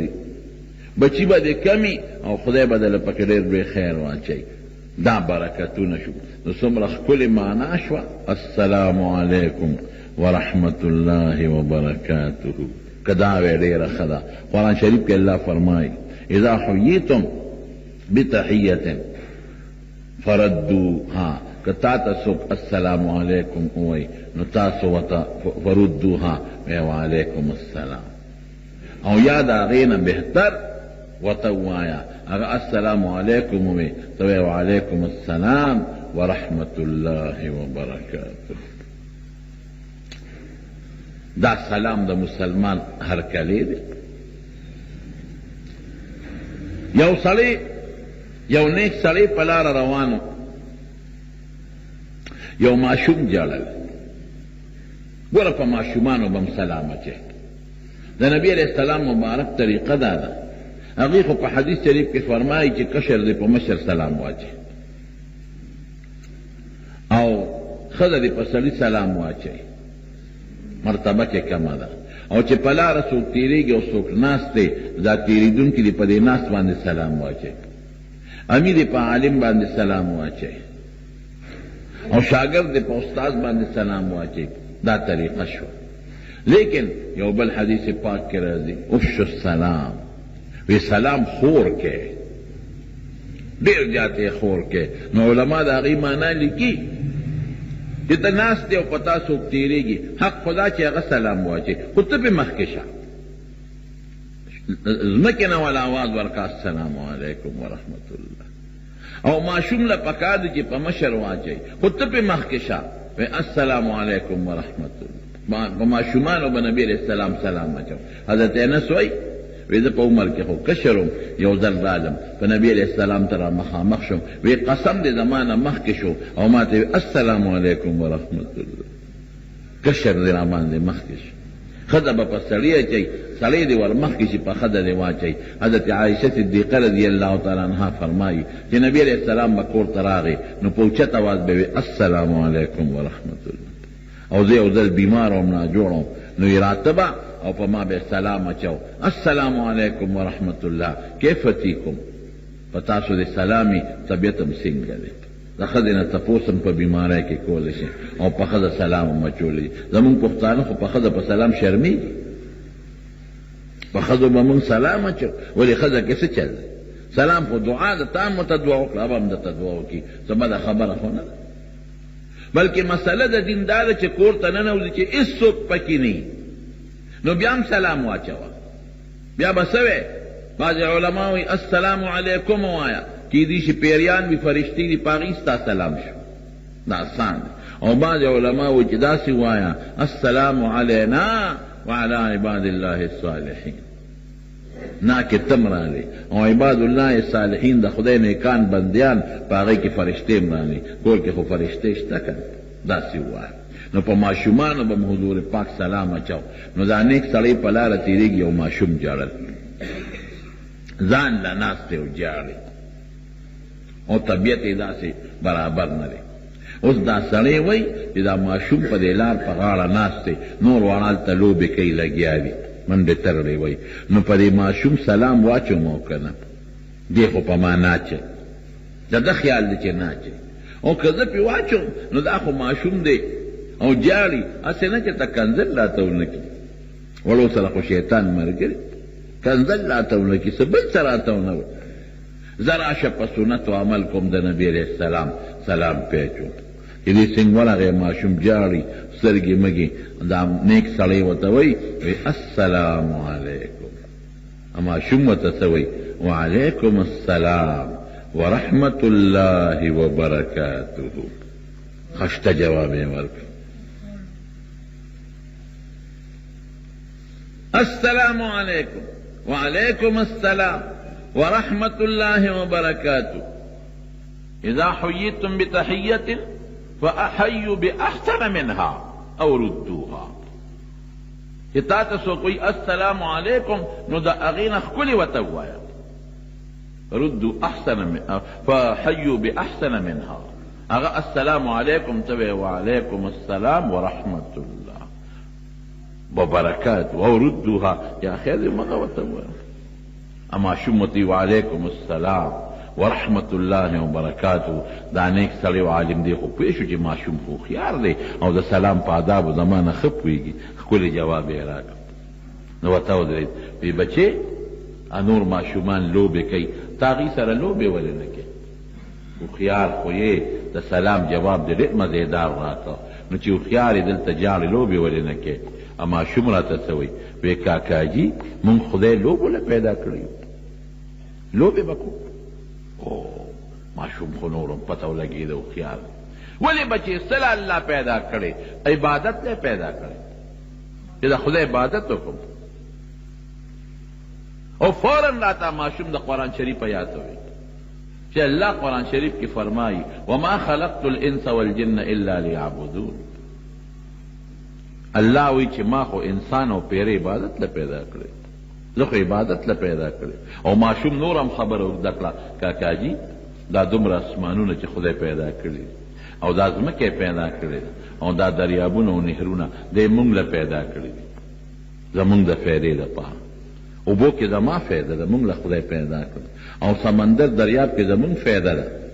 میان کبان دي پکې وریځ ته جوړېږي او په مونږ بارانونه کېږي. او دا اونې بوټي زمونږ د فایدې دپاره او دا حیوانات ټول خدای پاک زمونږ د فایدې دپاره پیدا کړي دي. نو مونږ او مونږ یې سره پیدا کړو د خپل عبادت. نو که د قیامت پر ورځ خدای زمونږ نه تپوس وکړي چې ما دومره نعمتونه تاله پیدا کړل چې ته زما عبادت وکړې او تا بیا هم زما عبادت ونه کړې، مونږ به خدای له څه جواب ورکوو؟ واقعي ګورې وروڼو داسې ده. اللہ قرآن شریف پہ فرمائے افحسبتم انما خلقناکم عبثا وانکم الینا لا ترجعون تاسو څه خیال دی چې ما تاسو عبث پیدا صرف لوبو ټوپو فوټبال لا کرکټ لا والیبال لا منډه ترلو دې له پیدا کړو چې بس دا لوبې به کوې ورزش په خپل ځای یو حق دی د بدن پتا چې ته ورزش وکړې واقع پیاده ګرځې کولی شي او کرکټ او فوټبال نه دې څوک نه منې کوي که د ورزش په خیال کې نو بالکل کولی شي کوم خلک په خپل ماحول چار دیواره کې دننه ورزشونه کوي ټیک ده داسې نه چې ټوله زندګي دې په هغې برباد کړه نه مونځ ته نه روژه شته او نه دین شته او اسلام شته او دغه لوبې ټوکې دي ټول مخلوق نن په دې غم اخته دی ټول مخلوق په لوبو او په ټوکو هېڅ فایده پرې مرتبه نه ده دا ورزش دې ته و چې سهار نه ماسخوتنه پورې لګي او مونځ هم پرېږدي او ډوډۍ هم پرېږدي او ټس او ټوس ته جوړ کړي دا خو ورزش نه شو دا خو تا مقصد وګرځو ورزش خو یو عارضي شي وي د خپل بدن د صحت ته ښه کولو دپاره سړی لږ سات کوي خو تا مقصد وګرځو لوبو ټوکو له خدای پیدا کړی تا نه به قیامت پر ورځ خدای تپوس کوي دا چې ګیم دې ولې نه ګټه کپ چې د بل ملک نه ولې نه راوړه د ملک نوم دې په دې کرکټ ولې نه اوچتاو تا نه به خدای تپوس کوي مونځ دې ولې نه کوو عبادت دې ولې نه کوو زما تابعداري دې ولې نه کوله او د محمد مصطفی صلی الله علیه وسلم په شان شخصیت مې درو لېږو هغه سره د مینه او تابعداري ولې نه ده کړې دا تپوس په ده نه کوي بس مونږ خو نه بس ژوند تېر که زمانو د دنیا دا ژوند دا یو عارضي ژوند دی مقصد خیرت دی داسې مثال دی لکه سړی لاور ته دي په ګاډي کې نو مقصد لاور دی هلته د کپړې دکان دی کپړې له روان دی مثلا یا هلته بل څه کارخانه د هغې له روان دی او دی په بس کې ځي نو مقصد ستا بس نه دی مقصد ستا هغه لاور ته تلل دی خو دا سړی پاډه کې ولاړ دی او کله یو بس تخیږي دا خو مې نه دی خوښ کله بل تخیږي دا خو مې نه دی خوښ کله بل تخیږي لکه په سولې دا بس اخیستی دی او دا ما په 100,000 روپۍ دا مې نه دی خوښ بل تخي هلکه ته د بس سودا کې که ته پکې سفر کې تا دې تپوس وکړې دا څه کې وی زه لاور ته ځم نو لاور ته چې دی نو په د بسونو تپوس نه که نه دا اوس قمقل سړی دومره وګوره چې لکه بس لږ په صحت روغي چې په اسانه دې ورسوي سیټې لږ پوستې مزېدارې چې په اسانه دې ورسوي بس دونه وکړه نور دا نه چې دا بس تا مقصد خو نه دی چې ته بس پسې لګېدلې مقصد خو د لاور به دې په ځای پاتې شي دقه رنګې د دنیا دا ژوند دی دونه ژوند پکې تېر کړه چې لکه د بس خشته سیټې او په اسانه دې ورسوي چې دا ژوند دې لږ ښکلې تېر شي او خیرت ته دې په اسانه ورسوي دا مونږ مقصد وګرځو بس خو پردی شی دی اخو زما نه دی هغه له خو زه کرۍ ورکوم اخو پردی شی دی لاور کې به تی کوشم خیر او خلاص دقه رنګې د دنیا دا ژوند دی بل پې سورلي وکړه تی کوشو آخرت ته لاړ زه پې رالم زه به پې سورلي وکړم بل به ځم کوشم پاتې دی د دنیا ژوند د دنیا دا مال دا سامان دا ځمکه دا جایداد دا کارخانه دا دولت دا زما نه دی د دې مثال د بس د سیټ دی مخکې پې زمونږ نه مشران ناستو سورلي پې وکړه هغې ته لاړل مونږ ته پاتې شو مونږ به پې سورلي کوو مونږ نه به پاتې شي بل ته نو مونږ د سورلۍ هغه پردې بس هغې پسې نښتي یو بس اخرت پاتې دی او ماشوم دونه هوښیار و کاکاجي مونږ الله ابس پیدا کړي یو مونږ عبادت له پیدا کړي یو بیا ورته کاکا څه وایي وایي ښه بچې دا راته ووایه جاړې ولې دومره هوښیار ماشوم جاړې ولې پلار والی مور والی پیسې د سره نشته نه کاکاجي یا ولې جاړې وی اسې پړه کې په سوچ کې پرېوتم چې د قیامت ورځ د ډېره سخته د هغې کې به څه کوم دې باندې جاړم بچې دا مطلب څه مطلب بابا ورسره کېناست مولانا صاحب ورسره کېناست چې لږ خو د عبرت یو ماشوم دی خو د عبرت یو نمونه ده څه قیامت څه معنی څه چل دی قیامت پر ورځ به ټول مخلوق راشي نو آدم علیه السلام ته به سپارش شروع ابوی نشم کولی ګوره څومره لوی پیغمبر ابوالبشر بیا به نوح علیه السلام ته راشي هغه ته به سپارشونه شروع کړي ابوی نشم کولی بیا ابراهیم علیه السلام ته به راشي سپارشونه به شروع کړي ابوی نشم کولی بیا موسی علیه السلام ته ابوی نشم کولی بیا عیسی علیه السلام ته ابوی نشم کولی بیا به نبی علیه السلام به راشي دومره سخته ورځ دومره سخته ورځ د کاکاجي چې د قیامت په دغه ورځ به هر سړی د خپلې ښځې نه د رور نه د پلار نه د مور نه بچو نه تښتي دومره سخته ورځ د کاکاجي چې مشرانو نه مو اورېدلي دي چې نور به رانږدې شي هر سړی به په خولو کې ډوبي ډوب په دې جاړم کاکا جي چې د قیامت پر ورځ به خدای له جواب ورکوم. دا مولانا صاحب ورته وایي دا نیک سړی وی مړه دا خوښانه خبره ته ولې یېرېږي؟ ولې زه خدای بنده نه یم؟ وی نه د خدای بنده یې خو ته نابالغ یې، پتا د خدای بار نشته د قیامت پر ورځ، ته جنتي یې. چې بالغ شي دا سوچونه بیا کوه. اوس خو که ته مړ شوې پته اسم نشته، ته ماشوم یې. ماشوم ورته څه وایي؟ وی کاکاجي دوه خبرې، لیکن دام راته پته را چې زه ماشوم یم، زه مکلف نیم، ما خدای وبخي، لیکن کاکاجي خدای ډېر مستغني بادشاه دی، د هغه 50 د خدای 50. که الله چې ته په غصه شو په قهر شو رحم کوې ډېر دی، خو غصه هم ډېره ده، او اعلان یې وکړي چې دا ماشومان هم ور واچوئ دوزخ ته، بیا به څه کېږي؟ وایي کاکاجي زما مور چې ډوډۍ پخوي زه ورته ناست یم ورته ګورم، نو دا غټ خشاک چې په نغري کې کیدي نو دا پوټیني توتن کې ورسره کیدي نری خشاک، نو په هغه توتن کو دا غټ په خشاک ښه اورلي غرغنډالي او پې بلیږي. نو اصله چې د توتن کو او د نری خشاک دپاره مونږ پکې وردننه نه کړي. دومره هوښیار هغه ماشوم، دومره پوی او دومره هوښیار دا ماشوم. به هر کې دا خو د هغه ماشوم هوښیارتوب دی، دا خو د هغه په زړه د خدای یو یره ده. خدای لیکي چې زمونږ بچي ټول هم داسې شي چې د ماشوم په اړه کې د خدای او د قیامت د ورځې دا یره راله چې دی لوی شو د نه به یو لوی سړی خدای پاک جوړوي. لیکن زما وروڼو اصل بنیادي څیز د دې ته راځم چې د هغه ماشوم دونه هوښیار و چې آداب یې زده کړي دي. مشر ورته وایي السلام علیکم، هغه ورته څه وایي؟ وعلیکم السلام ورحمت الله وبرکاته. نن زمونږ ماشومان په دې پوهېږي؟ سم نه پوهېږي. نه ماشوم د سلام په آداب پوهېږي. سکول نه چې راشي بس طاق وغورځئ، دا نه وایي چې مور سلام علیکم، دا نه وایي چې بابا سلام علیکم، دا نه وایي چې کاکا سلام علیکم. حالانکه مسله د دین دا ده چې کور ته راننوځي نو په اوچت اواز به ووایې السلام علیکم ورحمت الله. او سلام دومره د عزت لفظ دی زمارونو، دومره د برکت چې د قیامت په ورځ جنت ته د خدای ممتاز داخل کی. نو جنت ته چې مسلمانان داخل شي نو په جنتیانو به الله لومبې سلام اچوي، سلام قولا من رب الرحیم، لومبې به سلام اچوي. او دویمه درته ویمه چې څنګه مجلس کې خلک کیني دغه د جنت په منظر کې به سي، هغې کې به مسلمانان را یوځای کېږي، د الله سره به ملاقات کېږي. نو چې مسلمانان را یوځای شي او الله سره ملاقات کېږي د جنت په میدان کې، نو چې الله څنګه لومبې تجلی وکړي نو الله به آواز ورکوي سلام قولا من رب الرحیم. سلام معنا څه؟ السلام علیکم. الله په خپله سلام اچوي. او که جنتیان یو بل سره میلاویږي نو هغوی به هم دا لفظ یو بل ته وایي السلام علیکم. نمره د عزت لفظ دی چې حضرت خدیجه رضی الله تعالی عنها د نبی علیہ السلام مشر بیبي ده. یو ځل د حضور پاک داسې را روانه نو جبریل علیہ السلام راغی. نو جبریل علیہ السلام نبی علیہ السلام ته وایي د الله رسوله خدیجه را روانه ده، څه سامان ورسره دی او تاله راځي، او هغې ته د الله د طرف نه سلام ووایه. نبی علیہ السلام بیبي خدیجې ته وایي چې جبریل اوس راغی او د الله سلام یې درته راوړ. او بیبی عائشی صدیقی رضی اللہ تعالی عنہ هغې ته یو ځل نبی علیہ السلام وایي چې عائشې جبریل در باندې سلام وایي. دومره لویه تحفه ده. او د ټولو نه غټه تحفه درته ووایم، د ټولو نه غټه تحفه نبی کریم صلی الله علیه وسلم چې کله معراج ته لاړ نو الله لا چې څوک د چا ملاقات لري خو څه تحفه به ورکړي، بې تحفې خو څوک نه دي. نو خدای له به څه وړی؟ نو وله میوه وړی چې د امونو کرېټ ولې یوسي،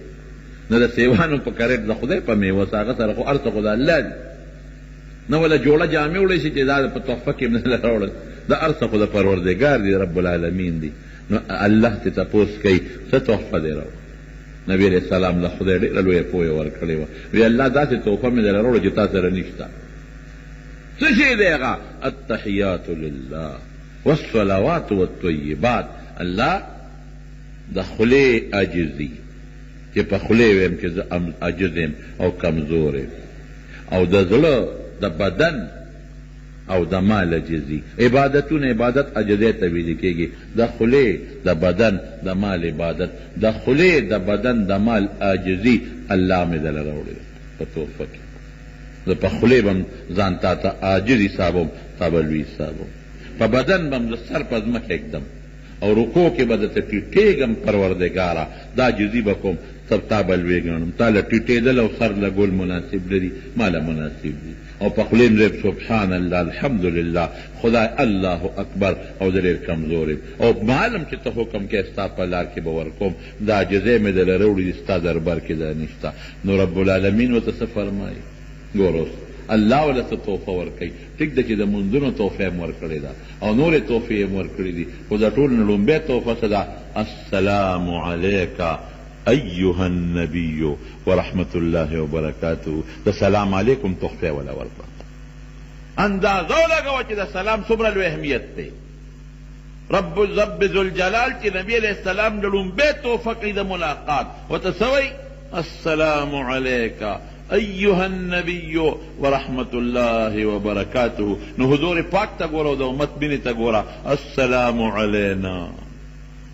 علماء لیکي عباد الله الصالحین خاص ذکر کړو علینا کې ګناهګار امت فما او زما په ګناهګار امت تم سلامي او چې کستا نیکان بندگان دي که فرشتي دي او که مسلمانان نیکان دي هغوی دې سلامي قبول دې ما ته ستا سلام دومره لوی شی دی مونږ پرې نه پوهېږو نو سلام مونږ نه اچو ګډ مارننګ ګډ ایوننګ عربی الفاظ استعمالوو عربی باندې مونږ شرمېږو سلام علیکم سلام علیکم سام خو مرګ ته وایي السلام الموت سلام علیکم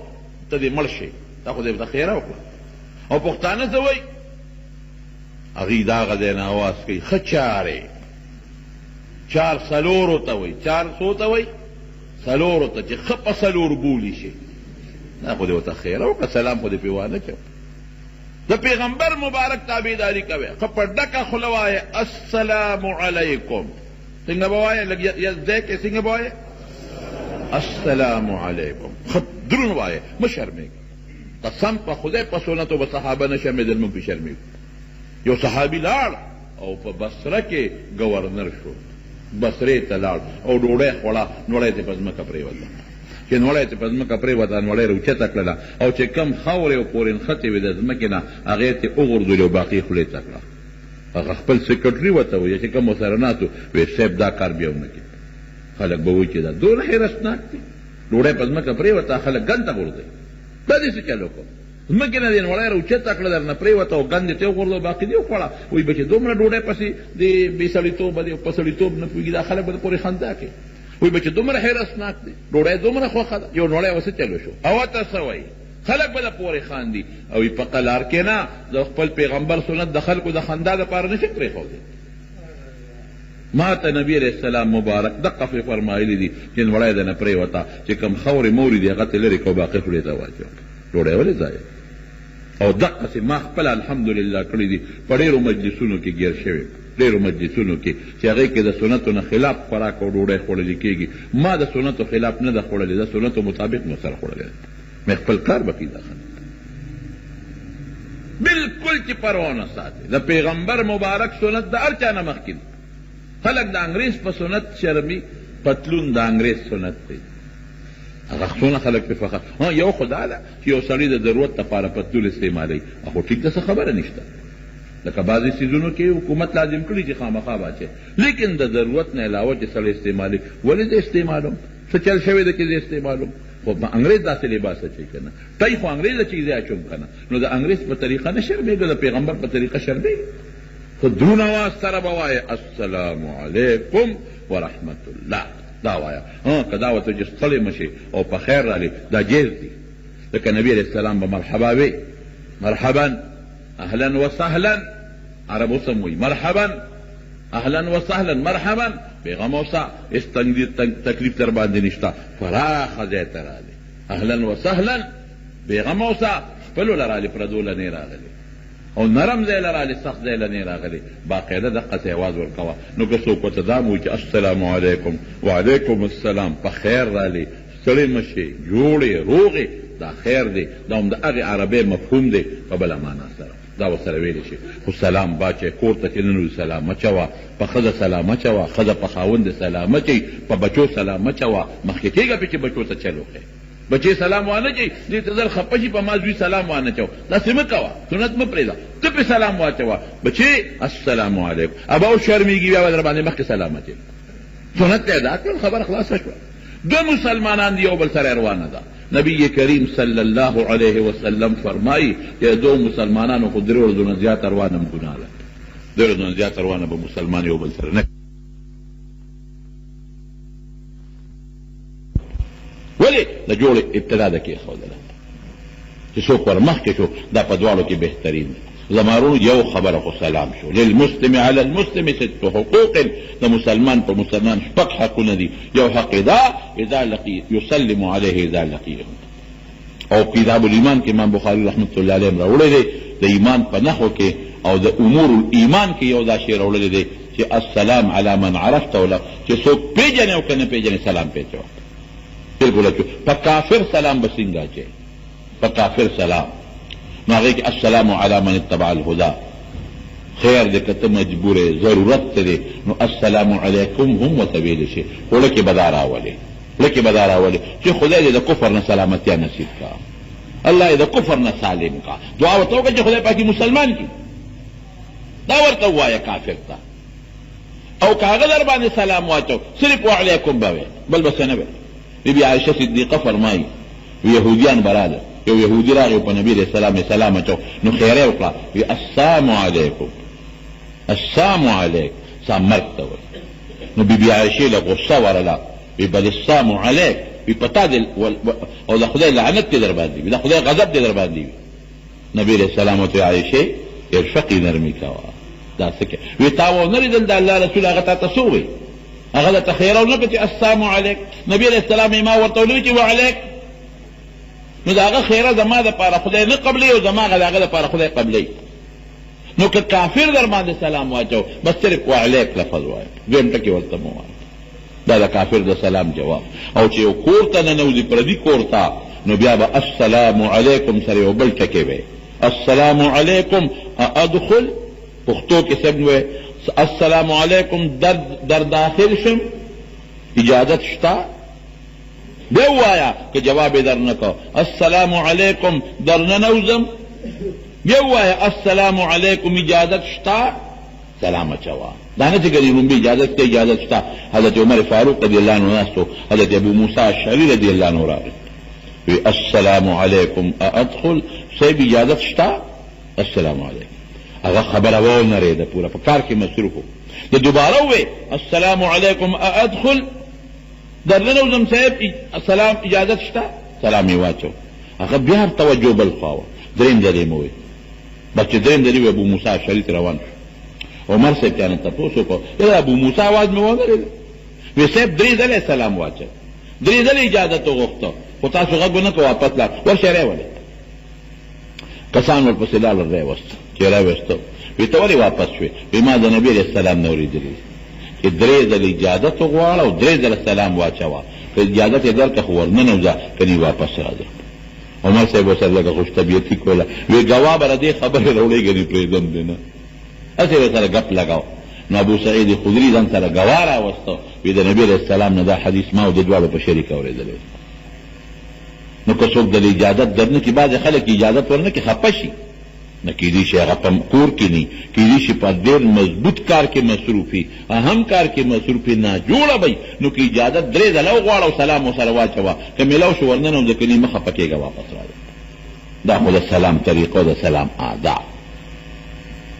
او د خط په ذریعه هم سلام لیږلی شي دا لاس ورسره اوچتولی شي که نه نو علماء کرام لیکي چې هسې به لاس نه اوچتی چې اواز رسي لاس مه اوچتوه السلام علیکم ورحمت الله او وعلیکم السلام خو که سړی لرې دی او ستا اواز نوري نو بیا لاس اوچت کا السلام علیکم د دې لاس اوچتولو دا فایده ده چې ما ګورې سلام واچو ابه مو وي چې وعلیکم السلام په دې لاس دقه اشاره ده چې زما د سلام جواب راکوه ما سلام اچولی دی او که سلام دې په خولې ونه وي او تش لاسونه یو بل ته اوچتی دا په شریعت کې نشته دا بیا ګناه تش لاسونه اوچتی په بعضې کسانو به ګورې سلام نه اچي چې څوک اودس ماتوي په هغه به سلام نه اچي چې څوک بربند دی غسلخانه کې دی مثلا په هغه به سلام نه اچي چې څوک په ګناه کې لګیا دی ګناه کوي جواري کوي مثلا یا شراب سکي په هغه به سلام نه اچي چې کوم سړی د قرآن شریف تلاوت کوي په هغه به سلام نه اچي چې کوم سړی په مانځه ولاړ دی په هغه به سلام نه اچي که ته راننوتې اوس ته ناست دي اوس ته په مانځه ولاړ دي نو سلام واچوه خیر دی دا ناست خو به جواب درکړي که که درس شروع دی د دین په هغې به هم سلام نه اچي درس نه به یې نه وباسې په اطمینان سره کښېنه په دې به سلامونه نه اچي او زما وروڼو چې سلام دی واچو دا سنت دی سلام جواب فرض دی فحیو باحسن منها وردوها او که په مجلس چا سلام واچو پکار دی چې ټول مسلمانان وایي چې وعلیکم السلام خو که ټولو اونه وي او یو قسم وایي چې وعلیکم السلام غاړه د ټولو خلاصه ده یو هم چې پکې وایي او پکار دی سنت چې ټولو وایي چې وعلیکم السلام دا یو حق دویم حق څه دی نبی علیه السلام فرمایي ویشمته اذا عطسا چې مسلمان پرنجو کی انټوشو کی نو ته به د هغه دپاره یرحمک الله وی دا دویم حق د مسلمان هغه به څه وی الحمدلله خو د دین مسله دا ده که هغه الحمدلله وی ته به یرحمک الله وی او که هغه الحمدلله نه ویلي بیا ورته مه وایه دا خدای حمد نه ادا کېږي ما څه کار چې دعا ورته کوم دا هغه الحمدلله ولې وی الحمدلله څه دپاره وی نو ګوره الحمدلله کې ډېرې فایدې یو خدا ده چې دا د انټوشي وکړو دا د هوا او ګیس او دا رطوبات بند دي نو دی وی الحمدلله چې دا هوا بار راووته که دا بنده پاته شوي خو ماته به لوی نقصان یا دا نزله دننه په دې سر کې بنده ده نو دی وی الحمدلله چې دا نزله بار راووته که دا نه وي راوته خو ډېر نقصان ده او یا درېیمه خبره څه ده چې سړی دا انټوشي کوي که نه دا شکل یې بدل شي سترګې یو شانتي شي پوزه بل شان شي او دا خولې که دغه انټوشي والا شکل ترې په اینه کې وکتل قسم دی چې ښه د بم درنه یېرېږي انټوشي وخت کې د سړي مخ روان شي که نه شي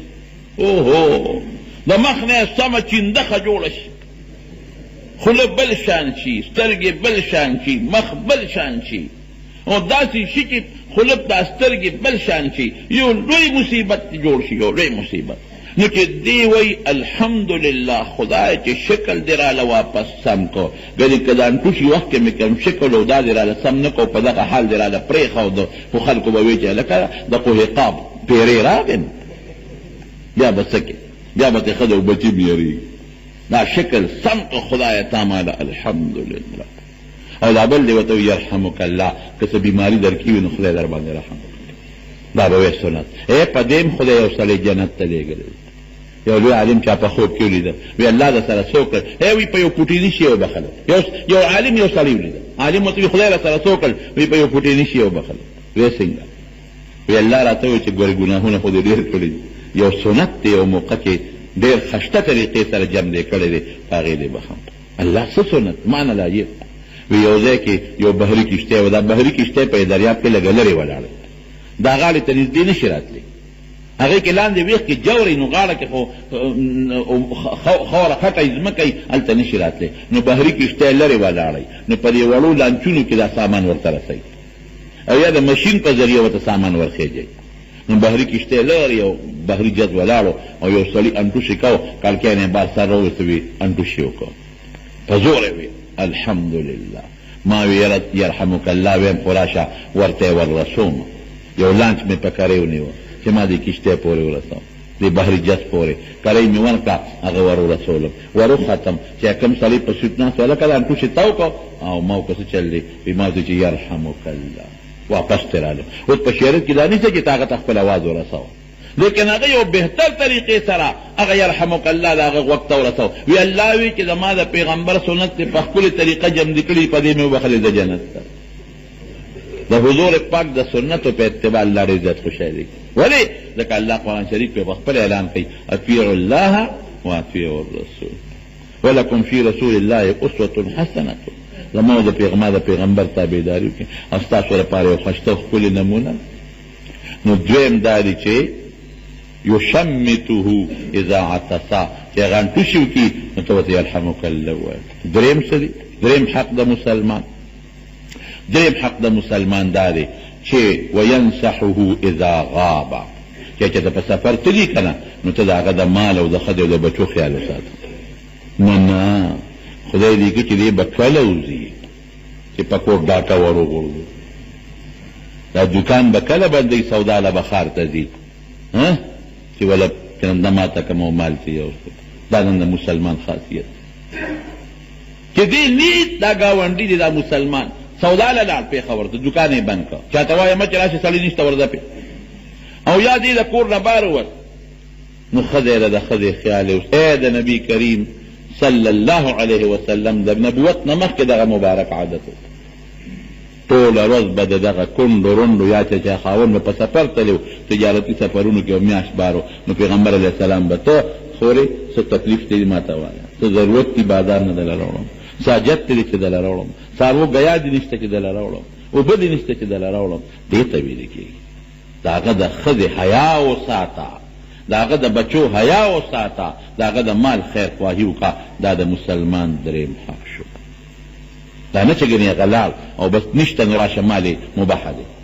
او راشه ښځه مباحه ده او چې زه څه کوم به نه خیر به رسېدی مسلمان ته د ښځې ته د مال ته د بچو ته د هغه به چې دی کله غایب شي درې شو څلورم نمبر څه دی ویعوده اذا مرضه چې کله دی بیمار شو تپوس یې کوه بیمار پرسي یې وکړه مونږ څه وایو هلکه زما تپوس ته راغلی و که نه نو راغلی خپل کار به کېږي ولې تپوس وکړو د خدای بنده د عبادت نه عدل بدل جوړ کړو عبادت نه عدل بدل ولې جوړی ستا تپوس ته راغلی دی و که نه د الله لپاره ورځه یاد وساته په ابن ماجه کې حدیث په مسند احمد کې مشته نبی کریم او ترمذی شریف کې مشته نبی کریم صلی الله علیه وسلم فرمایي چې کوم مسلمان د بل مسلمان کور کې زنانه وی دی به غریب تنګ شي نو ډډه مو نو یو د مریض تپوس شو او بل حق د مسلمان څه شو بل حق دا ویجیب دعوته اذا دعاه چې دعوت ته دی وبلي نو دعوت یې قبول کړه دعوت در درکړي ست نه ګورې دا زمونږ ست خلک هسې بېسه کوي یو سړی د دریاب نه پورې غاړو دی بل له ډوډۍ راغله ډوډۍ چې وله راله زمیندار بابا و بل له اواز ورکړه وی ډوډۍ خورې مطلب یې دا و چې پول خو شته دی نه دی په سره داسې خو به خوشحاله شي وی ډوډۍ خورې هغه د نر بچي سره ټوپ یې وپاړساو شناز د دریاب ته یې راوغورځو او پې د پاسه کېناسته چې کېناست دې غاړه راغی دی ویل خدایه ما خو هسې ټوقې وکړه دا خو پوټې ډوډۍ زما به کېږي او که د دې پلار به کېږي چې راپورې ورته وی کوم ځای کېنمه وی په دا خوله کېنه په دا ځای کېنه تا ته مذهب نو اندازې ته ګوره که هسې سطحې درته وکړل زړه دې خوشحالۍ وی خدای را سره خوږ مهرباني الله دې خوږ بس او که نه پرې پوه شو چې دا ماله دعوت را کوي نو قبول کا خو که تا ته پته وه چې 100% رامخور دی بیا به نه قبلوي بیا به نه قبلوي البته فقها لیکي که د یو سړي دوه قسمه مدن دی یو د حرامو دی او بل د حلالو دی دوه قسمه دي نو هم ځان ساته خو که درته پریشاني جوړ ده رشته دار دی دی ګاونډي دی دی دوست دی خفه کېږي نو بیا څه چلو کوه فتنه جوړېږي نو بیا لاړ شه ته پې ګمان وکړه چې مدن یې د حلالو هم شته د هغې نه بې کړي او که هغه د حرامو نه کړی پېښه خدای پېښې بیا او که 100% حرامو نو بیا ځان ساته ځان ساتلو طریقې شته په هغه روژه ونیسه روژه مې خیر وخلاص خبره ختمه شو بل سبا نه ورته وکړه توریه غوندې چې دروغ هم را نه شي نو چې دعوت دله درکړي دعوت یې قبول کا که مال د حلالو دی خو د دعوت په ځای کې ډمتوب کېږي د دعوت په ځای کې د ګناه اسباب دي نو بیا په هغې مکلف نه بیا مو ورځه او بل اخیري حق سره د مسلمان اخیري حق پنځه مې جوړ برابر کړل سلام یو شو او دویم د پرنجې د انټوشي جواب او دریم چې غیبي نو خیرخواهي به کې او څلورم به دعوت قبله او پنځم چې بیمار شي تپوس به کې او شپږم حق یې څه دی شپږم حق دا چې ویشهد جنازته اذا ماتا یا یصلي علیه اذا ماتا دو حدیث دي چې کله دی وفات شو جنازې له ولاړ شو دې نه موږ رواج جوړ کړی هلکه زما جنازې له نه دي راغلي د پلار دوله نه ځم زما ضرور جنازې له نه دي راغلي دوله نه ځم دا عبادت دی او که دا عدل بدل دی نه خو عبادت جنازه خو ډېر لوی ثواب لري نبی کریم صلی الله علیه وسلم فرمایي وی چې چا د یو مسلمان جنازه وکړه دله به الله یو قیرات ثواب ورکړي چې واپس شو صرف جنازه وکړه او که چا جنازه مو وکړه او دفنه پورې ایثار شو دله به الله 2 قیراته ثواب ورکړي او قیرات څومره دی د احد د غر عمره د احد غر څه 3.5 کیلومتره کې ډېر لوی غر دی ډېر اوږد غر دی دومره ثواب په تشه جنازه میلاویږي او که دفنه پورې سارېږي نو 2 قیرات ثواب دی زمون جنازې نن دا ځل به ده قسم دی که د خدای دپاره څوک جنازه کم خلک د خدای دپاره کوي دا ګورې دا حقیقت دی دا خلک جنازو پسې ټول عمر ګرځي مازدیګر وخت یې مونځ نه کوي جنازې ته زمونږ اهمیت خو د جنازې نه زیات دی ماسپښین مونځ نه کوي جنازه وکړو د هغه ځای نه کور ته ځي په جنازه لیدل ته کې وکړه په 2 بجې 1:30 بجې مونځ مونځ نه کوي او نه جنازې لیدل او ډېر خلک داسې دي چې هغوی جنازې له لاړ شو جنازه نه کوي یاد وساته چې کم خلک د جنازې په وخت کې په میدان د جنازه کې حاضر دي په هغې فرض د خامخا به کوي د شیخ صاحب رحمه الله فرمایله وی چې زما یو کابلې طالب و وی هغه ما ته وی چې ستاسو په دې کلي کې په دې وطن کې چې جنازه وي نو بعضې خلک اخوا ولاړې پوزې ته یې رومال نیولو جنازه نه کوي ما ته دا داسې ښکاري لکه زمونږ په افغانستان کې سیکان او هندوان ځکه افغانستان کې سیکان او هندوان زیات دي نو هلته کې چې جنازه وي دا سیکان او هندوان دي یو طرف ته نه ولاړ هغې جنازه نه کوي عام مسلمانان په افغانستان کې جنازه کې دی پوره رواج دی خو سیکان او هندوان هلته ډېر دي نو هغې غاړه کې ولاړې خلکو ته پته چې دا سیکان هندوان د جنازه نه کوي نو ستاسو پاکستان کې چې دا کم غاړو ته ولاړې پوزې ته یې رومال نیولي که نه دا ما در افغانستان هغه سیکان او هندوان ښکاري د قضیې سره چې جنازه نه کوي او دستې نشته نو د څه که نه جامه دې پلیته ده نو ښه دی څه جامه پاکه که که نه څه له دې جنازې ده او خلک په دې هم خوشحاله مولا غریب والا جنازه وکړي مثلا پرې وکړي د هغه په هغې نه خوشحالېږي او هغه راشي چې پورې ته رومال نیولي او غاړه کې ولاړي او د هغه صاحب نه پلان کې مې جنازې له راغلی دی دا چې چا زده وکړه دا څو دا کم غریب چې د قبر وکنس دا څو دا چا چې د کټ د پلات مقبرې ته یې وړه دا څوک دا چې 3 ورځې سره په ګاونډ کې خدمت وکړو او اوبې د له مېلمنو ته واچو دا څو د هغې قدر نشته خو پلان کې راغی ولې هغه دې غریبانانو سره موټر نشته وه موټر کې راغی زمونږ دا سوچ دی چې بس زما جنازه کې ډېرې موټرې وې سړک ډک او زما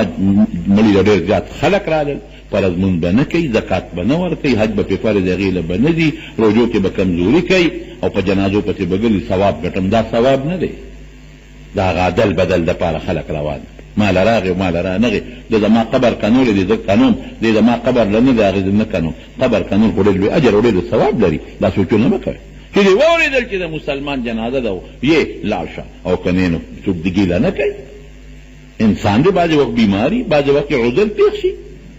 یو نی بل ورور هغې کې بلې شریک شي بل نی بلکې به دې نه مخکې به بل کې شریک شوي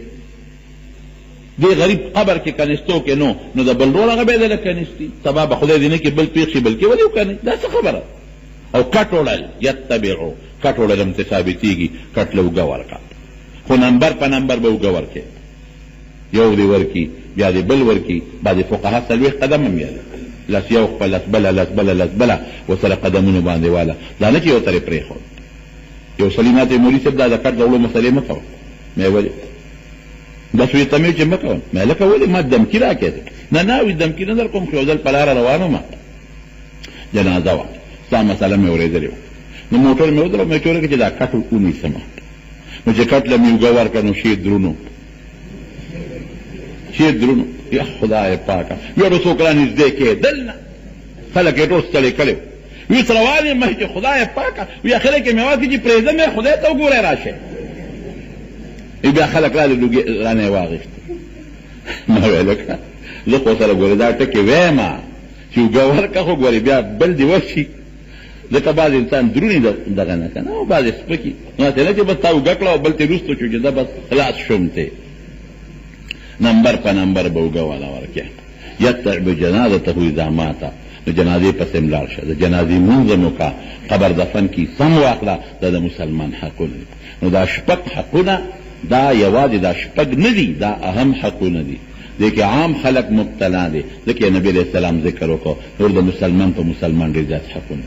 نو دا حقونه تا جلدي کړل نو الله ته سرخرو شوې د قیامت پر ورځ او چې دا ما درته نن کومه خبره وکړه په دې موږ مسلمانان عمل وکړو رښتیا وایه معاشره کې به څومره سکون راشي څومره اطمینان به راشي څومره ورورولي به قایمه شي جګړې ختم بغض ختم حسد ختم لکه زما تپوس یې پرون کړی دی زه نوم زما د مال او د ښځې خیال یې ساتلی دی ولې په ما د هغه ځای نه په ډکه خوله سلام اچوي پرنجه ووایم زه راته یرحمک الله وایي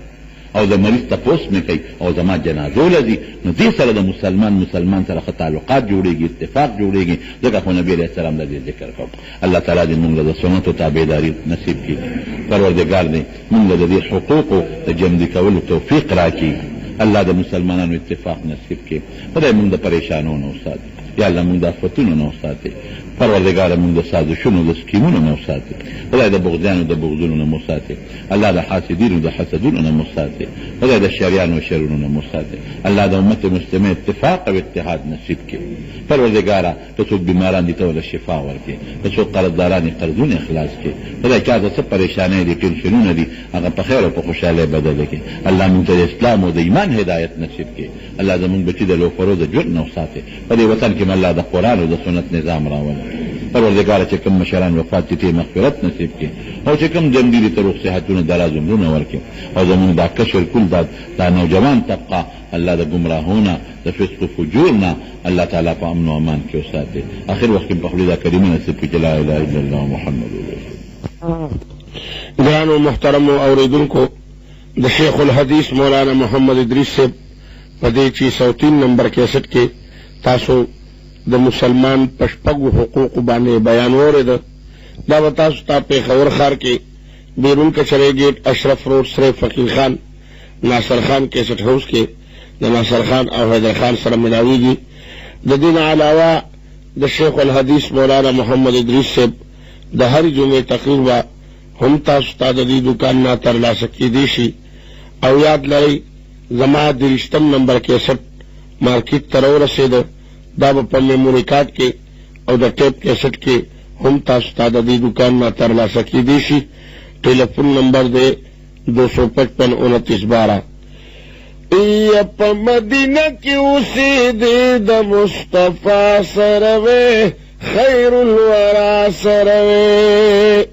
په مدینه کې اوسېدې د دلربا سره وې خیر الورا سره وې جندونه لګوي خو یو ځای د مصطفی سره وې خیر الورا سره وې جندونه لګوي خو یو ځای د مصطفی سره وې خیر الورا سره وې په مدینه کې اوسېده وطن مې نه ده پکار خغبی کفن هلتا کفن میں ندا پکار خیر دے راحت دی عزیزا بدن میں ندا پکار خوچ جلدل منو دا ختم الانبیاء سروے خیر الورا سروے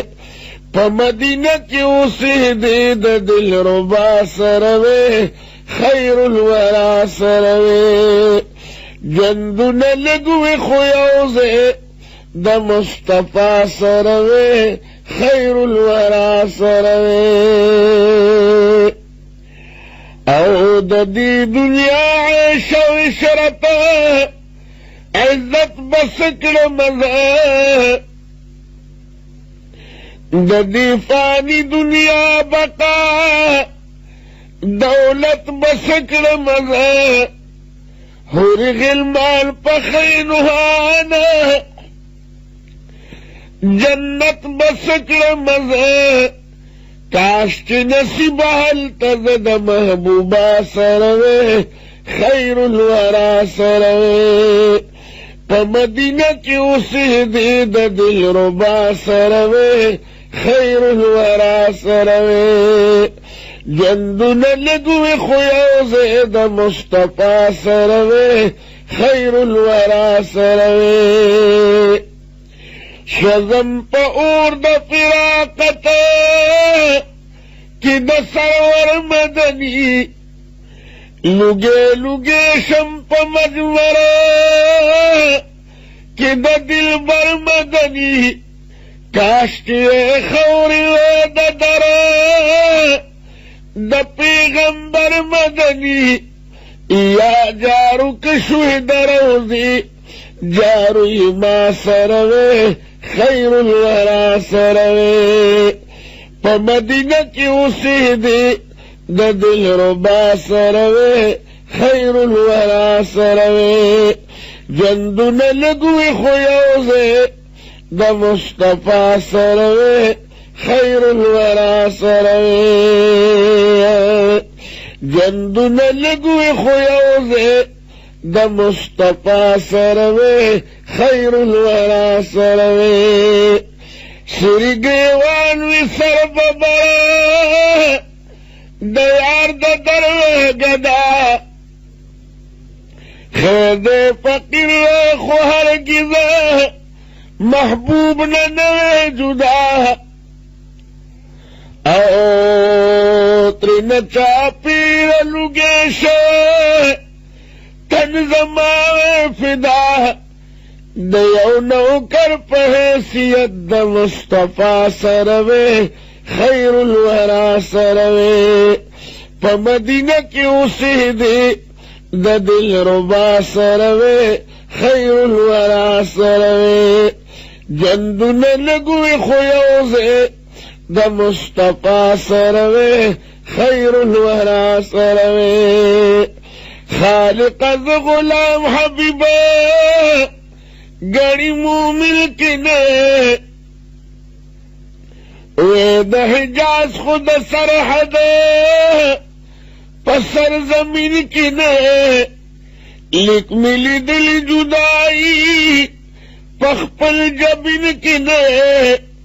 द आशिकान प महफल की द आका सरवे खैरुल वरा सरवे